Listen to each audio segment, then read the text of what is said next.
ازيكم يا شباب عاملين ايه؟ جاي لكم النهارده بحكايه جين سارق قدرات الاموات. بس لو انت اول مره تتفرج على حكايه جين الاسطوريه فانصحك تروح تتفرج على الاجزاء اللي فاتت منها على صفحه القناه، وهسيب لك برضو اللينك بتاعه في صندوق الوصف. وحابب قبل ما نبدا اقول لكم ان النهارده فيه تحدي جبار زي التحدي اللي فات بالظبط، وهو انكم لو وصلتوا الفيديو دوت ل 1000 لايك النهارده هنزلكم الجزء الجديد بكره على طول. وكالعاده قبل ما نبدا يلا بينا كلنا نصلي على سيدنا محمد عليه افضل الصلاه والسلام. ولو اول مره تشوفنا يا ريت تشترك في القناه وتفعل زر الجرس عشان يوصلك كل جديد، وما تنساش اللايك الجميل اللي بيشجعنا نستمر. ويلا بينا نكمل باقي الحكايه.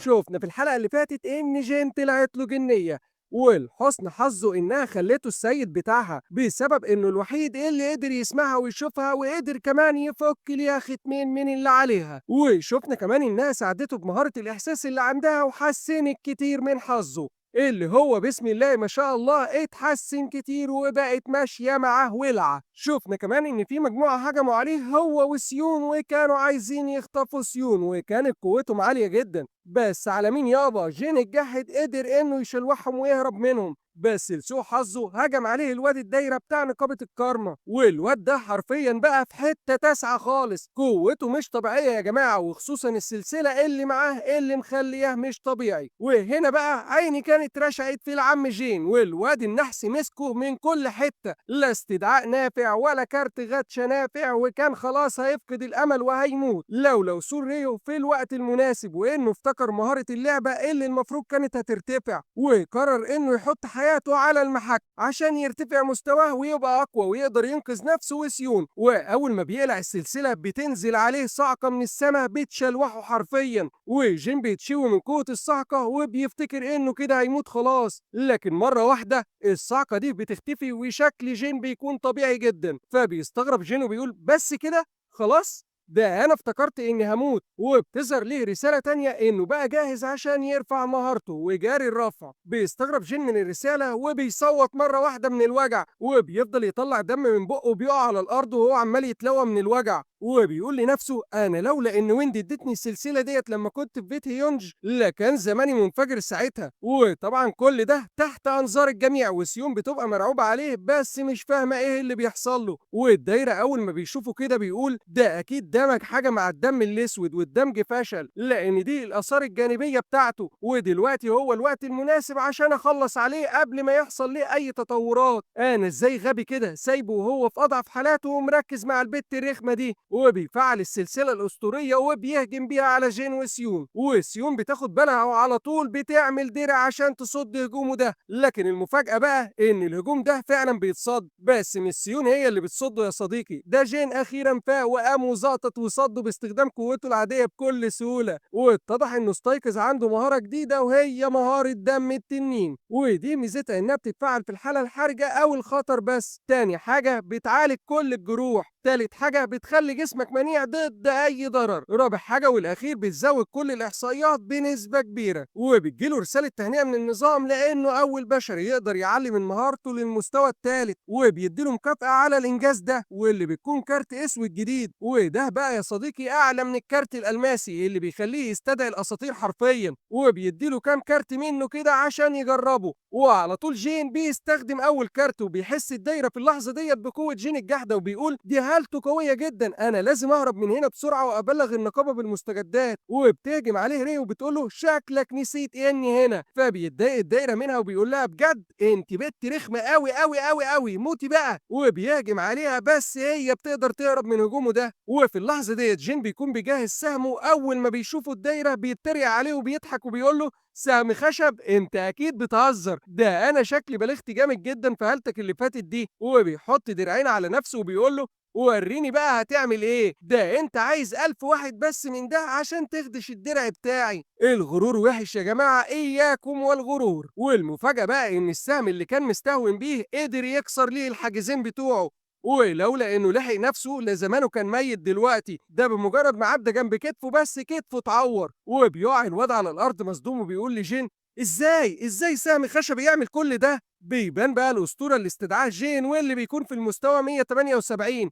يعني فاخر من الآخر يا فخري، وبيقول له ده أنت بالنسبة لي كأني بالظبط بصطاد قرد. وبنعرف إن الكارت الأسود المجاني ما يقدرش جين يستخدم مهارة المستدعي، لكن هيقدر يستخدم قوته بس، وده طبعا مش قليل. وبيقول جين للواد الدايرة استسلم خلاص، أنت بالنسبة لي بقيت حشرة وأقدر أخلص عليك في أي وقت. فبيقول له الدايرة انت عمرك ما سألت نفسك انا لابس ليه القناع التقيل اللي على وشي ده برغم انك ما تعرفنيش، وحتى لو تعرفني ما عنديش مشكلة. وبيتصدم جين اخيرا وبيقول له هو انت ايوه هو او هي والله لسه مش متأكد ايه اللي كان مع سيونغ ساعة كسر اول زنزانة. ولسه جين بيضرب عليه السهم بيلاقيه اختفى من مكانه وطلع انه بيستخدم مهارة الانتقال الآني. فبيقول جين ده راح فين ده؟ فبيقول له جي هناك اهو، وبيروح وراه جين وبيحدفه بالسهم. فبيقول لنفسه الدايرة هو ازاي عرف مكاني؟ ده طلع اقوى مما كنت اتوقع، ده اكيد هيكون عقبة كبيرة في المستقبل للنقابة بتاعتي، بس انا برضو مش هستسلم، ولو هموت مش هموت لوحدي وهاخده معايا. وبيطلع يجري على جين عشان يمسكه، لكن جين بيديله سهم يجيب اجله خالص، وبيقع وبيكسر منه القناع. وبيشوف وشه جين وبيقول زي ما توقعت حد ما اعرفوش. بتظهر اليكسا في الوقت ده وبتقول له في هالة قوية ومخيفة جدا طالعة من السلسلة دي. بياخدها جين وبيقول دي قطعة أسطورية، خلينا ناخدها دلوقتي وبعدين نشوف بتشتغل ازاي. ومرة واحدة بيدوخ وبيشوف أليكسا اتنين وبيقع على الأرض، وآخر حاجة بيسمعها صوت ري وهي بتقول لهم أنا لقيته أهو واقع على الأرض، هاتوا النقالة وانقلوه بسرعة. وبيغموا عليه بعدها.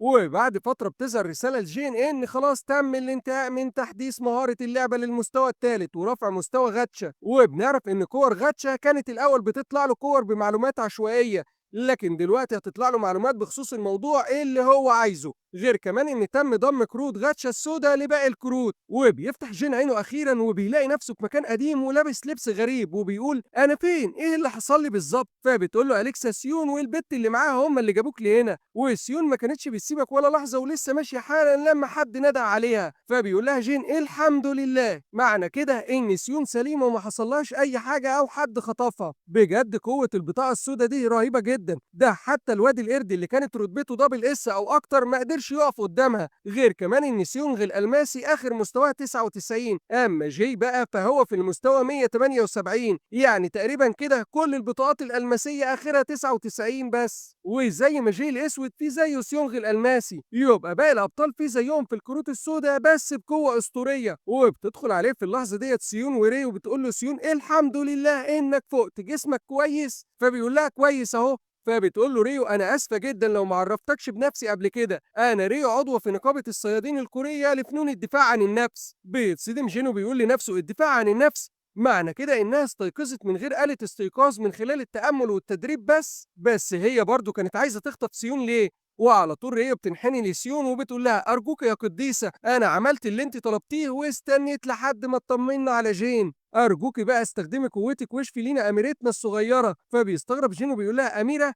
هو لسه في الألقاب ديت في الوقت الحاضر؟ وبتاخدهم ريو على أوضة الأميرة وبتعرفهم ريو إن الأميرة هي الوريثة الوحيدة لعشيرة البيانغ، ولازم تقوم بالسلامة، وهي اللي قالت لنا قبل ما تتعب إنها هتتعب وإننا نجيبك أنت بالذات ونديك التمثال ده وساعتها هي هتفوق تاني. وجين أول ما بيشوف التمثال بيحس منه بهالة عارفة وبيستخدم عليه الملاحظة، وبيعرف إنه حجر مهارة الشفاء الكامل وإنه هيتفعل على طول أول ما القديسة تمسكه. وبيتصدم جين وبيقول عشان كده كانوا عايزين سيون بالذات، وطلعت ملاحظته صح فعلا، والحجر بيتفاعل مع سيون وبتكسب سيون مهارة جديدة مهارة الشفاء الكامل. وبيستغرب جين وبيسأل ريو هي أميرتكم ديت طلبت سيون وهي تعبانة؟ فبتقول له ريو لا كانت كويسة جدا، بس أميرتنا راهبة بتقدر تشوف المستقبل. استغفر الله العظيم، لا يعلم الغيب إلا الله، اتقوا الله شوية بقى. وأكيد شافت إنه هيحصل ليها حاجة كده في المستقبل وقالت لينا المفروض نعمل إيه لما يحصل. فبيستغرب جين وبيقول لها طب ما هي بتشوف المستقبل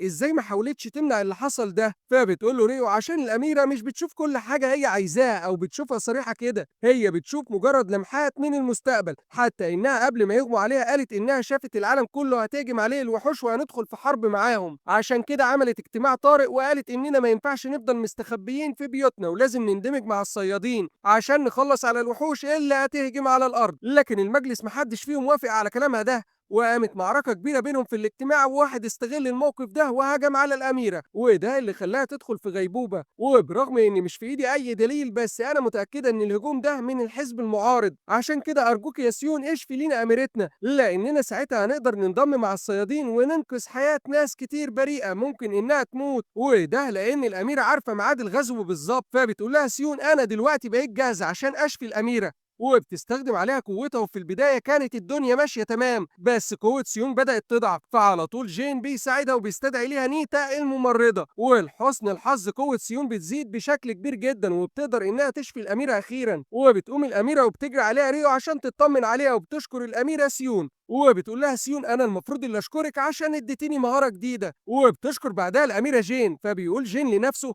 طول ما عرفت اسمي انا وسيون يبقى فعلا بتشوف المستقبل وشافت كل ده قبل كده. وما بيحبش جين يضيع الوقت، وبيقول لها انا اسف لو بسالك سؤال زي دوت اول ما فوقتي، بس ريو قالت لي انك عارفه ميعاد غزو الوحوش على الارض. فبتقول له الاميره ولا يهمك، وبتمسك تليفونها وبتقول له يا نهار ابيض، ده انا بقالي كتير جدا في الغيبوبه وفاضل بالظبط على الغزو. وبيتوتر جين وبيقول لنفسه 50 يوم، لا ده قليل قوي، انا لازم اتدرب من دلوقتي. لكن الصدمه بقى يا صديقي ان الاميره بتقول له 3 2 1 بدء. وبيتفاجئ جين وبيتصدم اول ما بتجيله رساله من الخريطه ان في زنزانات كتير ظهرت مره واحده، والاعلام اتقلب في لحظتها وما بقوش يتكلموا غير ان في زنزانات كتير ظهرت، خصوصا ان الزنزانات ديت ظهرت مره واحده في العالم كله. وبيبتكر جين مع نفسه وبيقول انا اول حاجه لازم اعملها اني اجمع معلومات عن الزنزانات دي، وبما ان غاتشا اتحدثت وبقيت اعرف معلومات عن اللي انا عايزه، فانا هجبرها انها تديني معلومات عن الزنزانات دي. وبيستدعي ليو عشان تبقى المعلومات ليها قيمة أكبر. ومع أول لفة بيتوتر وبيقول هو أنا ليه حاسس إني بلف غاتشا لأول مرة، ولسوء حظه بيخرج له الكرة الموف المرعبة، وبتتفتح وبتظهر رسالة من الكون مكتوب فيها أرجوك اقتل الوحش ديارما، أنا هسميه كده، واللي عارف يا ريت يكتب في التعليقات. بيبص جين حوالين الرسالة وبيقول إيه ده مفيش وقت محدد للمهمة دي، شكل الموضوع لسه بدري عليه. وبتنتقل بينا الأحداث لعند زنزانة من الزنزانات اللي ظهرت، وبنشوف الصيادين وهم داخلين فيها، ومتضايق واحد منهم إن عدد الزنزانات كتر قوي مرة واحدة، وإن كده الضغط هيبقى كبير جدا عليهم. فبيقول له الكشاف دي زنزانة سهلة بالرتبة ايه او بي، يعني هنخلص عليها وهنطلع على طول ونروح لغيرها. لكن ما بيلحقش يخلص الكلمة بيلاقي صاحبه راشق في صدره سهم وميت من شوية هياكل عظمية، وبيموت كل الصيادين اللي دخلوا الزنزانة في كوريا. ونفس الشيء حصل في فرنسا واليابان وطوكيو، كل الصيادين اللي دخلوا الزنزانات ماتوا على طول. وفي جمعية الصيادين بيعلنوا ان الوحوش الذكية ظهرت خلاص، وبيؤمر الرئيس انهم يعلنوا حالة الطوارئ ويبلغ كل النقابات بالوضع الجديد، وان ممنوع دخول اي زنزانة من بعد الساعة 9 بالليل، هيعملوا لهم حظر تجوال جوه الزنزانات كمان. وبيوجه كلامه لسوسن وبيقول لها احنا لازم نعمل استكشاف للزنزانة دي ونعرف كل المعلومات عن وحوشها عشان نبعتها لكل النقابات، عشان كده اتواصلي مع اقوى الصيادين في كل النقابات عشان يدخلوا معاك الاستكشاف ده. فبتقول له سوسن تمام يا ريس، بس هي بتكون متضايقة من جواها لان كل الصيادين اللي بالرتب العالية متكبرين ومتخلفين في تفكيرهم. وبتقول لنفسها انا عايزة حد قوي جدا وفي نفس الوقت مش اصفر من جوه واقدر اني اعتمد عليه. ايوه مفيش غيره، هو المعلم جين. وبتتصل بيه وبتقول له انها محتاجاه معاها في رحله استكشافيه، وعلى طول بيفرح وبيوافق جين وبيقول دي جت في وقتها جدا، انها الواسطه اللي بتسهل الدنيا يا ساده. ومش بس كده، دي الجمعيه ادت له 10 بليون، وان تمن الاستكشاف ده. بيتصدم جين من الرقم، وسوسن فاكراه انه متضايق عشان قليل، فبيقول لها قليل مين؟ ده انا قتيل المهمه دي، انتم فين وانا اجيلكم حالا. بتعرفوا المكان وبيجهز وبيروح لهم، وبتكون واقفه مع شويه صيادين تانيين قدام الزنزانه وبتقول لهم بما ان الكل بقى هنا فانا هقول لكم على كل حاجه باختصار. الزنزانه ديت بالرتبه ايه، واحنا 6 افراد ب3 رتب مختلفه. هي لو زنزانه عاديه كان زمان فردين بس بالرتبه ايه خلصوا عليها، بس الزنزانه ديت مش عاديه خالص، عشان كده انا عايزاكم تاخدوا بالكم جدا وانتم جوه. وبيتكلم سوهو اللي بالرتبه اس بتكبر وبيقول انا شايف ان في شخص ملوش اي لازمه معانا في زنزانه بالرتبه ايه، وهو الوحيد اللي ضعيف فينا بالرتبه بي. بترد عليه سوسن وبتقول له هو بالرتبه بي بس معاه مهارات مالهاش حل، ولو حصل منه اي مشكله جوه انا اللي هتحمل المسؤوليه. في حد تاني عنده اي اسئله؟ ما حدش بيتكلم فيهم. فبتقول لهم طيب يلا بينا نبدا استكشاف الزنزانه.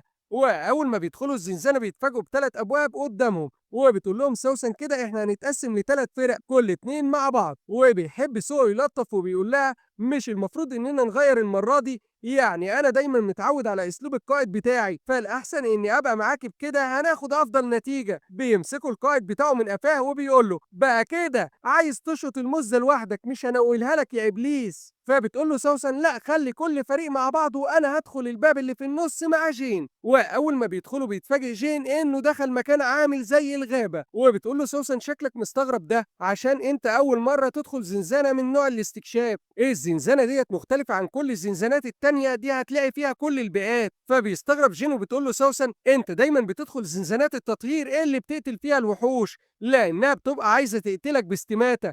الزنزانات ديت مختلفة لأن الوحوش اللي فيها بتحاول إنها تساعدك وتدربك عشان تبقى أقوى. إحنا لحد دلوقتي مش عارفين السر ورا ظهور الزنزانات دي إيه، بس متأكدين إن هيجي اليوم اللي هنعرف فيه. وبيكلم نفسه جين وبيقول ده شبه زنزانة الكنز، برضه بتدربك عشان تبقى أقوى وبتدي لك مكافآت كمان. وبيظهر قدامهم قرود وبتقول له سوسن استعد ما تحاولش إنك تتهاون معاهم خالص لأنهم برغم إنهم بيساعدونا بس برضه هيربونا. وبيستخدم عليهم جين في اللحظة ديت مهارة الملاحظة، وبيعرف إنهم من قبيلة الكوكا وعايشين في وسط الغابة ومتعتهم الوحيدة هي القتال وإنهم بيعبدوا ربهم. القرود عندهم إيمان فعلا، وبيقول الزعيم لفريقه إنهم لازم ينتصروا في القتال ده عشان يوصلوا للي هم عايزينه بالروح بالدم إيد واحدة.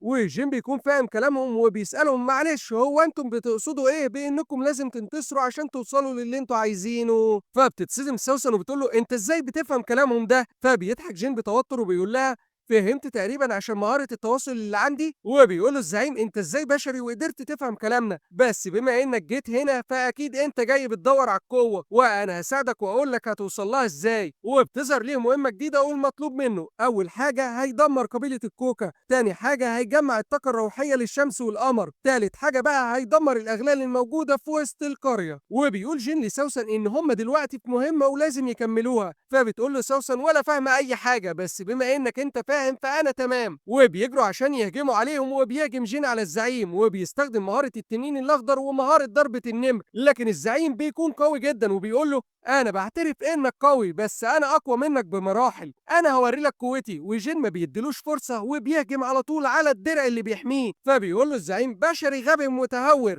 انا دلوقتي هرجع لك كل هجماتك دي تاني، بس ما بيلحقش لان جين بيكون غزه في كرشه بالسيف بتاعه. وبيتصدم الزعيم وبيقول له ازاي؟ فبيقول له ما انا قلت لك ما ينفعش تقلل من سلاحي ده، وهو ولا قال له ولا نيله اهو اي فشخره وخلاص. وبيقع الزعيم على الارض وبيقول له انا اللي طلعت غبي اعتمدت اعتماد كلي على درعي. فبيقول له جين ودرعك ده بقى يلزمني وبقى بتاعي خلاص، انا هروح بقى اساعد سوسن بس بيلاقيها مشلوحهم كلهم ومش محتاجه بسم الله ما شاء الله اي مساعده. وبيطلع جين في اللحظه ديت اليكسا وبيقول لها مش جعانه انا عايزك تاكلي القرد ده. وعلى عكس المتوقع يا صديقي اليكسا بتقول له لا مش جعانه. بيتصدم جين وبيقول لها غريبه ازاي، وبيفتح نظامها وبيتفاجئ ان معدل النمو بتاعها وصل ل 50%. وبيقول لها ده حصل ازاي ده انت اكلتي قد كده ومعدلك ما زادش غير 1% بس، انت لازم تقولي لي الحقيقه حالا. فبتتوتر يعني وبتقول له حاضر حاضر هقول لك بس ما تزعلش مني،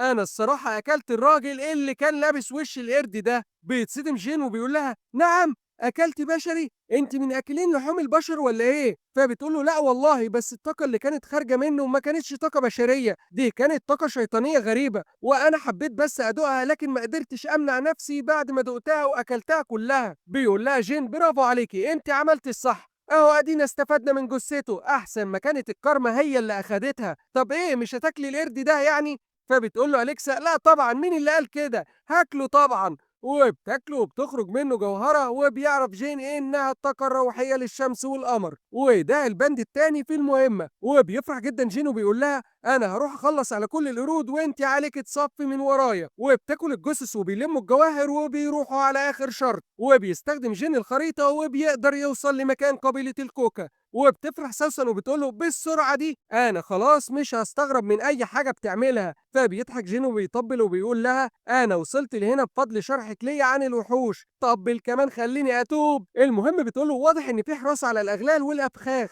فإحنا هنستنى بالليل وبعدين نتسحب وهندخل وندمره. فبيقول لها جين وعلى ايه نستنى بالليل، احنا ممكن ندمره واحنا هنا على فكرة. فبتقول له ودي هنعملها ازاي بقى؟ فبيخرج جين في اللحظة ديت رمحه وبيفعل عليه مهارته وبيحدفه على العمود بكل قوة وبيقول لها كده اهو، وبيتدمر فعلا العمود. والبت يا عيني بتتصدم من قوته وانه قدر يدمره من مكانه ده وبهجوم واحد بس كمان، وبتجيله رساله من النظام ان تم اكتمال المهمه الاولى بنجاح وهتنتقلوا لمكان المهمه الثانيه. وبينتقلوا فعلا لمكان زي اوضه وبتظهر قدامهم 3 كور، في كورتين منهم للفريقين اللي كانوا داخلين معاهم. وبيستخدم جين مهاره الملاحظه عشان يفهم وبيعرف ان الاوضه ديت بنتها قبيله الكوكا عشان تقدر تراقب وتتحكم في باقي الكره. وجين في اللحظه ديت بيقول بس هو مفيش غيره واحد بس هو اللي هينفع في الازمات اللي زي دي.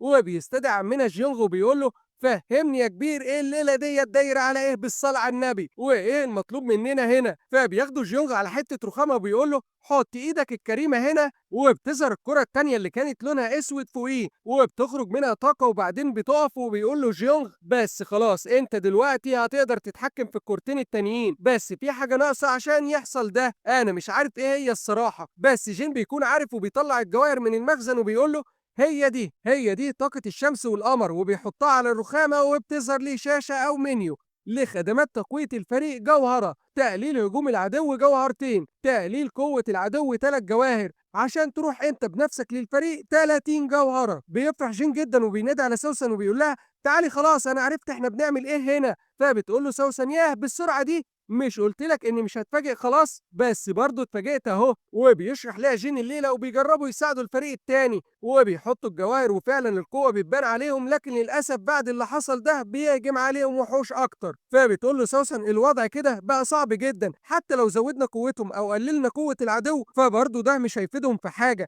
انا لازم اروح لهم بنفسي بسرعه يا جين، انا هسيب الباقي عليك هنا. وبتنام على الرخامه وبيحط جين الجواهر حواليها وبتنتقل فعلا الفريق اللي بيكونوا مصدومين بزهره جنبهم مره واحده. وبيفرح جين ان كل حاجه ماشيه تمام، او ده اللي كان فاكره لان الفريق التاني بيظهر عندهم قرد عملاق اكبر من الزعيم وبيفضلوا يهجموا عليه، لكن ده ولا بيحوق فيه اي حاجه. وجين بيحاول انه يساعدهم بتقويتهم وتضعيف قوه الوحش، بس برضه النتيجه واحده، وللاسف هو معهوش غير 20 حجر بس ومش عارف يروح بنفسه ليهم لحد ما بيفتكر الدرع اللي اخده من الزعيم وان فيه جواهر، فبيطلعهم على طول وبياخدهم وبيروح للفريق. وعند الفريق الواد سو المغرور فاكر نفسه جاحد وهيقدر على الوحش ده بقوته عشان هو بالرتبه اس والوحش بالرتبه ايه، بس الوحش بيربيه وكان هيخلص عليه خالص لو وصول جين في الوقت المناسب. وبيدخل دخول رايق بيسبب حرايق للواد سو ابو غل ده اللي بيولع اول ما بيشوف جين. وجين بيقدر يخلص على الوحش بهجوم واحد بس، ما يعرفش ان الهجوم ده كان فيه دمج مهارتين، مهارة التنين الاخضر ومهارة ضربة النمر. والغل والحقد بيبان عليه اكتر لما القائد بتاعه بيعترف بقوته وبيطلب منه انه ينضم للنقابة بتاعتهم كمان، وبيستحلف لجين انه هيوريه قوته الحقيقية ويعرفه الفرق بينهم. وبينتقلوا كلهم لغرفة المراقبة تاني وبيعرفهم جين كل اللي حصل معاهم، وبيشوف ان فريق سوسن مزنوق برضه فعلى طول بيروح ليهم وبيساعدهم. وفي واحد ناصح هيسالني ويقول لي جاب جواهر عشان يروح لهم من فين، هقول له من الفريق التاني ومن درع الوحش اللي لسه مخلص عليه. ما علينا، بيرجعوا كلهم منتصرين وبيفضلوا يشكروا في جين وفي قوته وذكائه المبهر وبيقولوا له ها يا عم جين يا جاحد ايه خطواتنا اللي جايه بقى. فبيتوتر جين وبيقول لنفسه ايه الضغط الجامد اللي نزل عليا ده، طب انا المفروض اعمل ايه دلوقتي؟ ومرة واحدة الأوضة بتتحرك وبيخرج نور قوي وبتظهر أوضة الزعيم، وبيروح جين على نفس الرخامة وبيعرف إنه يقدر يقلل قوة الزعيم ب10 جواهر أو يزودها ب10 جواهر وبيعرفهم بده. وبتقول لهم سوسن إحنا أحسن حاجة نعملها إننا نرتاح النهاردة وبكرة الصبح هنستخدم الجواهر اللي معانا ونقلل قوته ونخلص عليه، ودلوقتي إحنا المفروض ننام ونبدل دوريات المراقبة ما بيننا. وكلهم فعلا بيناموا ما عدا جين اللي ما بيجيلوش نوم عشان اول مره ينام في زنزانه فمش متعود، وبيقوم يبص على اللي المفروض يراقبهم مش بيلاقيه، بيشوف الواد سهى المتخلف وهو بيحط جواهر على الرخامه وهو بيضحك ضحكه هبله وبيزعق فيه جين عشان يوقفه.